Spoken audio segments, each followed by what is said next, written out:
Hello students, my self प्रीति बेरवा। जैसा कि आप लोगों को पता है कि अपना यूनिट सेकंड का first chapter stereo chemistry of organic compound चल रहा था। आज के वीडियो में हम लोग जो सिमेट्री एलिमेंट्स है उनके बारे में बात करेंगे।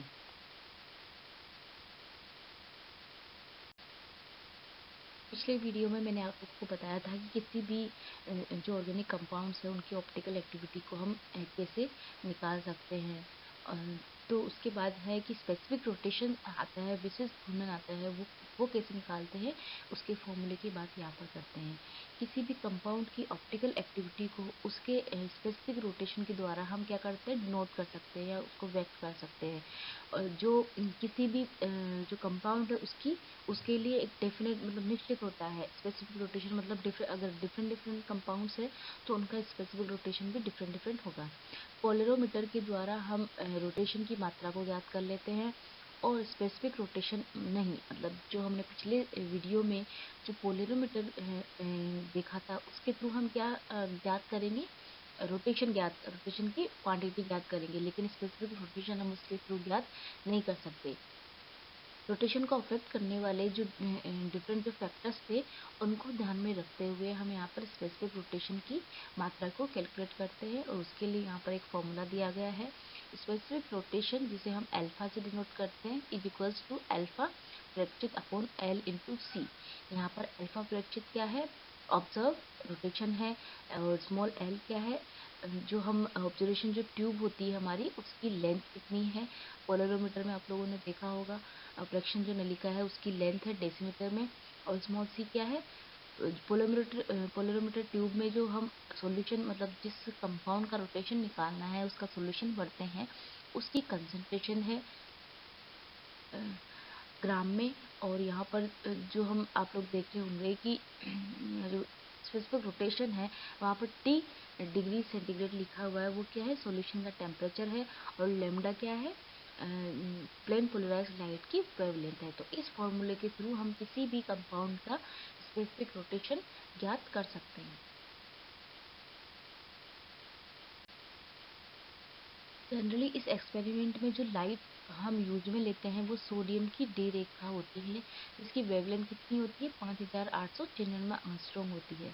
सॉल्यूशन बनाने के लिए प्रयुक्त विलाई के नाम और जो एक्सपेरिमेंट का जो टेम्परेचर होता है उसका उल्लेख करना भी बहुत आवश्यक है, क्योंकि आप लोगों ने देखा होगा कि इसके रोटेशन को या एंगल ऑफ रोटेशन को कौन कौन अफेक्ट कर सकता है, सॉल्वेंट का नेचर और टेम्परेचर।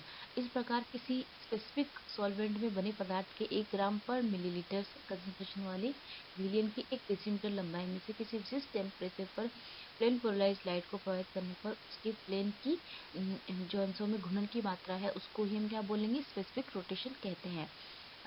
मतलब स्पेसिफिक रोटेशन की डेफिनेशन क्या हुई, 1 डेसीमीटर लेंथ की ऑब्जर्वेशन ट्यूब में भरे हुए 1 ग्राम पर मिलीलीटर कंसंट्रेशन वाले सॉल्यूशन के लिए ऑब्जर्वेशन रोटेशन जो है एंगल को उस पदार्थ का स्पेसिफिक रोटेशन कहते हैं। स्पेसिफिक रोटेशन के मान में जो प्रयुक्त प्लस और माइनस है वो डेक्स्ट्रोरोटेटरी और लिबरोटेटरी को डिनोट करते हैं। यदि किसी कंपाउंड के स्पेसिफिक रोटेशन को मॉलिक्यूल के किसी भी कंपाउंड के मॉलिक्यूलर वेट से गुणा कर दिया जाए तो प्राप्त मान को हम मॉलिक्यूलर रोटेशन भी कहते हैं। फॉर एग्जांपल जो सुक्रोज का स्पेसिफिक रोटेशन यहाँ पर दिया गया है alpha 20B equals two plus 66.5। तो यहाँ पर प्लस लगा हुआ है इसके सामने, तो इसका मतलब क्या है कि ये डेक्स्ट्रोरोटेटरी है, और 20 मतलब वहाँ पर 3 डिग्री सेंटीग्रेड की जगह क्या लिखा हुआ, 20 डिग्री सेंटीग्रेड, मतलब सोडियम की डी रेखा का जो टेम्परेचर है वो 20 डिग्री सेंटीग्रेड है, और कंसंट्रेशन क्या है 0.02 ग्राम पर मिलीलीटर कंसंट्रेशन वाले जलीय विलयन के साथ उसका प्रयोग किया गया है। नेक्स्ट टॉपिक है एलिमेंट्स ऑफ सिमेट्री, सममिति तत्व। ये हमेशा एग्जाम में पूछा जाता है तो आप लोगों को ये याद करना है। मोलिकुलर एसिमेट्री की पहचान किसी मॉलिक्यूल का उसके जो मिरर इमेज है उसका स्टीरियो मॉडल बनाकर आसानी से हम ज्ञात कर सकते हैं। यदि ये दोनों जो रूप है वो एक दूसरे पर सुपर इम्पोज किए जा सकते हों तो जो मॉलिक्यूल है वो सिमेट्रिकल कहलाएगा या एकाइरल कहलाएगा। और यदि दोनों जो प्रतिरूप है एक दूसरे पर अध्यारोपित नहीं किए जा सकते तो उन्हें हम एसिमेट्रिक या डिससिमेट्रिक और कायरल कहते हैं, परंतु इस प्रकार के प्रतिरूप बनाना कठिन होता है। अतः इस प्रकार के यौगिक के अणु की जो डिससिमेट्रिकल या एक्रेलता है उसकी पहचान सिमेट्री एलिमेंट्स के अध्ययन के आधार पर की जाती है। यदि किसी कंपाउंड के मॉलिक्यूल में सिमेट्री एलिमेंट्स प्रेजेंट है तो वो मॉलिक्यूल क्या कहलाएगा, एकायरल कहलाएगा। अन्यथा वह अगर उसमें कोई भी सिमेट्री एलिमेंट्स प्रेजेंट नहीं है तो वो क्या कहलाएगा, किरेल कहलाएगा। अब सिमेट्री एलिमेंट्स कौन कौन से होते हैं, फर्स्ट है प्लेन ऑफ सिमेट्री, सेकंड है सेंटर ऑफ सिमेट्री और थर्ड है अल्टरनेटिव एक्सिस ऑफ सिमेट्री। सबसे पहले हम बात करते हैं plane of symmetry. Plane of symmetry वह इमेजिनरी प्लेन है जो किसी भी मॉलिक्यूल को दो इक्वल भागों में बाइसेक्ट करते हैं, डिवाइड करते हैं और दोनों जो भाग है उसके वो एक दूसरे की मिरर इमेज हो। यहाँ पर एग्जांपल में दिखाया गया है, डायग्राम देखो आप लोग, जैसे अपना अल्फाबेट ए है उसके बीच से एक ऐसा इमेजिनरी प्लेन लगाएंगे कि जो ए है वो दो इक्वल हाफ्स में डिवाइड हो जाए। और आप लोग देख रहे होंगे कि ये दोनों जो हाफ्स इक्वल हाफ्स है वो एक दूसरे की मिरर इमेज है। फॉर एग्जांपल जैसे अपने दोनों हैंड्स है वो एक दूसरे की मिरर इमेज है। तो इन्हें इस टाइप के मॉलिक्यूल्स को हम क्या बोलेंगे, जिसमें प्लेन ऑफ सिमेट्री प्रेजेंट हो उन्हें क्या बोलेंगे, एकायरल या सिमेट्रिक एलिमेंट्स सिमेट्रिक बोलेंगे। और ऑप्टिकल एक्टिविटी या ये ऑप्टिकल एक्टिविटी को प्रदर्शित नहीं करते। फॉर एग्जांपल 2 क्लोरोप्रोपेन, यहाँ पर नीचे 2 क्लोरोप्रोपेन का एग्जांपल दिया गया है। जो 2 क्लोरोप्रोपेन है उसमें प्लेन ऑफ सिमेट्री प्रेजेंट होती है। तो ये क्या है, इसमें ये किस टाइप का मॉलिक्यूल्स होगा, सिमेट्रिक मॉलिक्यूल है। और क्या ये ऑप्टिकल एक्टिविटी शो करेगा, नहीं करेगा। मीजो यौगिक में भी symmetric plane present, sorry meso यौगिक में भी प्लेन ऑफ सिमेट्री प्रेजेंट होती है जो मॉलिक्यूल को दो इक्वल हाफ्स में बांटती है और दोनों इक्वल हाफ एक दूसरे की मिरर इमेज होते हैं। या हम एग्जाम्पल बता रखा है हमने 2 क्लोरोप्रोपेन।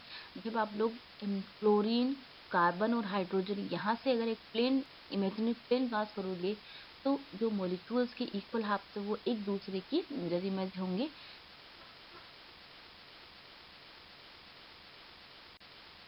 प्लेन ऑफ सिमेट्री के एग्जाम्पल यहाँ पर और दिए गए हैं, मीजो 3,4 डाइमेथाइल हेक्सेन। इस मॉलिक्यूल्स में भी या इस कंपाउंड में भी प्लेन ऑफ सिमेट्री पाई जाती है, जो यहाँ पर डॉटेड लाइन से आप लोगों को दिखाई गई है। प्लेन ऑफ सिमेट्री की कुछ सामान्य वस्तु के आधार पर हम आसानी समझा सकते हैं। फॉर एग्जांपल जैसे चेयर है, क्या स्पून है, या स्पून या कप है, इनमें क्या है, प्लेन ऑफ सिमेट्री प्रेजेंट होती है। इन सभी वस्तुओं को एक तल से दो समान भागों में हम डिवाइड कर सकते हैं और प्राप्त होने वाले दोनों भाग एक दूसरे की मिरर इमेज होते हैं, परंतु एक दूसरे पर सुपर इम्पोज्ड या अध्यारोपित नहीं किए जा सकते। सेकेंड जो सिमेट्री एलिमेंट्स है वो है सेंटर ऑफ सिमेट्री। मॉलिक्यूल में सेंटर ऑफ सिमेट्री वह बिंदु होता है जो किसी भी मॉलिक्यूल में दो समान समूह या परमाणु को मिलाने वाली रेखा यदि उस बिंदु से गुजारे तो वह बिंदु उस रेखा को दो समान भागों में विभाजित कर देता है। ऐसे जो जिसमें जिन कंपाउंड्स में सेंटर ऑफ सिमेट्री प्रेजेंट होती है वो एकायरल या सिमेट्रिक होते हैं। और जो हमारा इंग्लिश अल्फ़ाबेट है एस, उसमें क्या है, सिमेट्री सेंटर प्रेजेंट होता है। अब इसको भी हम सेंटर ऑफ सिमेट्री को भी हम एग्जांपल के थ्रू समझते हैं।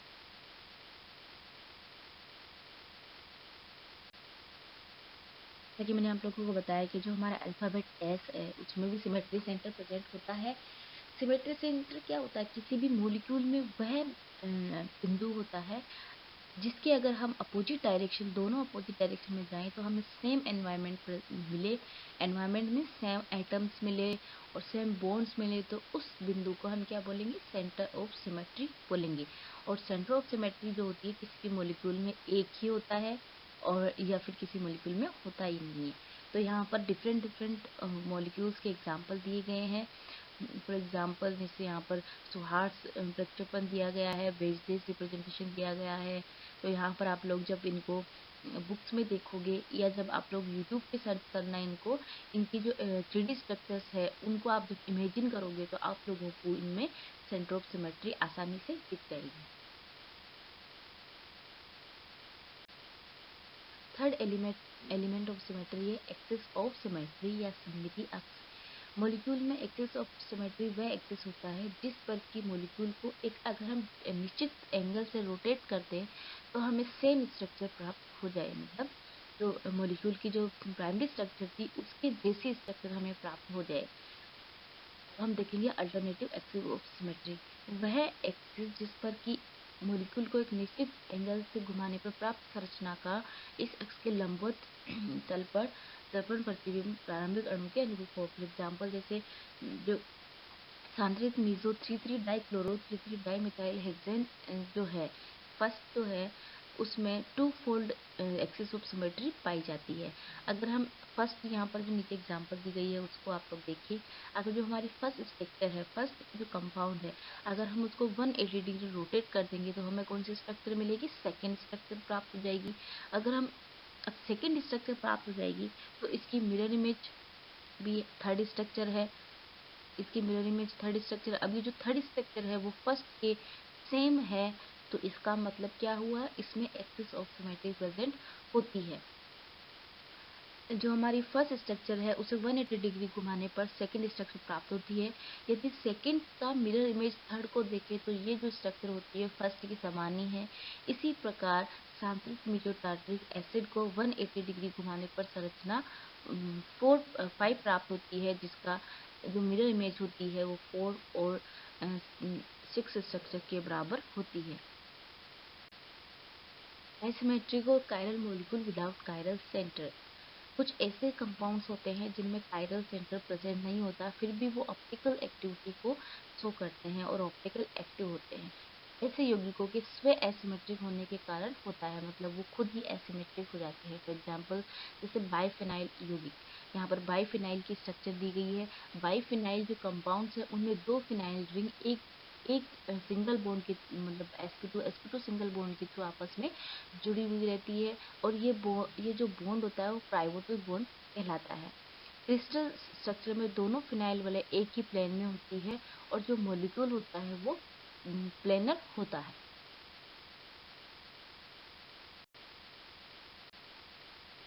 लेकिन जो अगर इसकी सॉल्यूशन या वेपर फेज में हम देखें तो 2 डेज बस 6 डेज हाइड्रोजन की जो 3D स्ट्रक्चर है, मतलब स्टेरिक इंटरेक्शन है, उसके कारण दोनों जो फिनाइल रिंग्स है वो 45 डिग्री के एंगल पर एक दूसरे के साथ कॉन्जुगेटेड रहती है, मतलब टिल्टेड रहती है। तो ये जो इंटरनल मतलब इंटरेक्शन है उसके कारण बड़े जो भी सब्सटेंट ग्रुप्स है वो ऑर्थो पोजीशन पे ना जुड़कर मतलब ऑर्थो पोजीशन पर जोड़कर और बढ़ाया जा सकता है। ऑर्थो सब्सटेंट ग्रुप्स है उनकी 3D या स्टेरिक इंटरेक्शन के कारण फिनाइल फिनाइल सिंगल बॉन्ड का जो रोटेशन है वो निषिद्ध हो जाता है, मतलब रुक जाता है।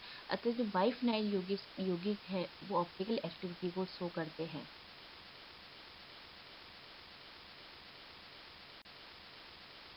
बाइफिनाइल यौगिक जो कंपाउंड्स है उनके लिए ऑप्टिकल एक्टिविटी को शो करने के लिए 2 कंडीशंस होनी चाहिए। फर्स्ट कंडीशन है कोई सी भी वलय में लंबवत सिमेट्रिक प्लेन की उपस्थिति नहीं होनी चाहिए।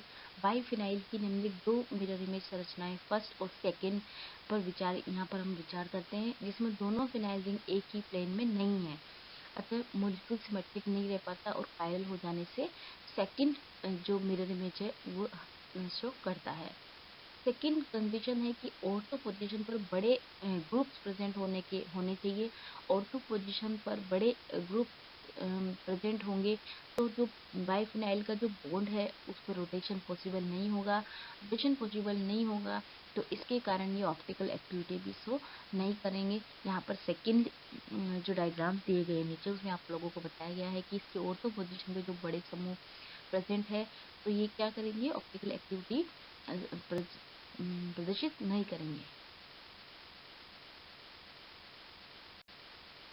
फर्स्ट हमने बाइफिनाइल देखे, सेकंड है एलीन। वह एलीन जिनका जो मोलिकुलर फॉर्मूला है वो यहाँ पर नीचे दिया गया उस टाइप का होता है जहाँ पर ए एवं जो बी है वो डिफरेंट डिफरेंट सब्सटेंस ग्रुप हो, कायरल मॉलिक्यूल होते हैं और इनमें कोई भी कायरल सेंटर प्रेजेंट नहीं होता, उसके बाद भी ये कायरल मॉलिक्यूल होते हैं। क्यों होते हैं? क्योंकि इनकी जो स्ट्रक्चर होती है वो प्लेनर नहीं होती, तो इस वजह से ये कायरल मॉलिक्यूल होते हैं।